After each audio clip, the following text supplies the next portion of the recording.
السلام عليكم ورحمة الله وبركاته. كسو دوادا channelka محمود عبد الله حسن.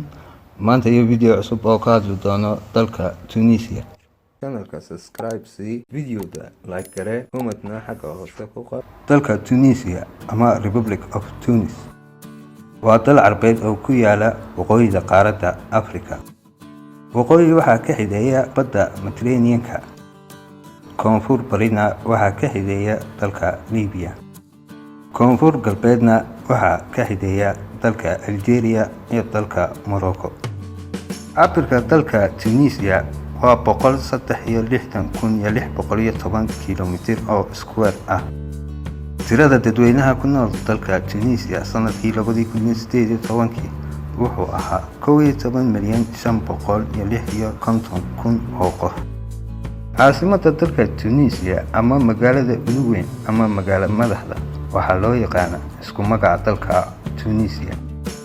diinta dadweynaha ku nool dalka Tunisia boqolkii 98 waa muslim, xagga boqolkii 85 ay haystaan madhabka loo yaqaan Maalikiga, xagga boqolkii 2 ay yihiin dad tiro yar oo Yahuud iyo Kristaan ah.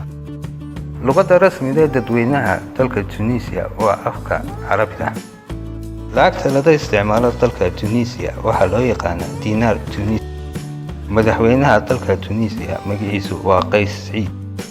dalka Tunisia xorriyadiisii wuxuu kala soo noqday gumaystihii Faransiiska sanadkii 1956.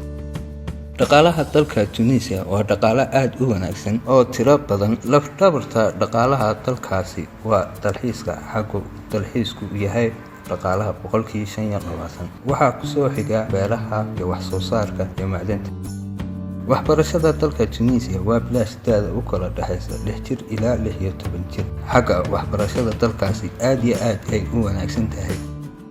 caafimaadka dalka Tunisia aad iyo aad ayuu u wanaagsan yahay. xagga ay dowladdu ay bixiso caafimaad bilaash ah, hase yeeshee dadweynuhu waxay leeyihiin caafimaad private. dalka Tunisia waa dalalka ugu yar ee qaaradda Afrika ku yaala aanu soo marin dagaal sokeeye. dalka Tunisia waxaa ku yaala jaamacaddii ugu horreysay ee laga furo qaaradda Afrika. xaggana waxaa ku yaala masaajidkii ugu horreeyay ee laga dhiso qaaradda Afrika. channelka Maxamuud Cabdilaahi Xasan wuxuu ku rajaynayaa daawasho wacan iyo mid qiimo leh.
channelka subscribe si videoga like gare comment na xagga hoose ku qor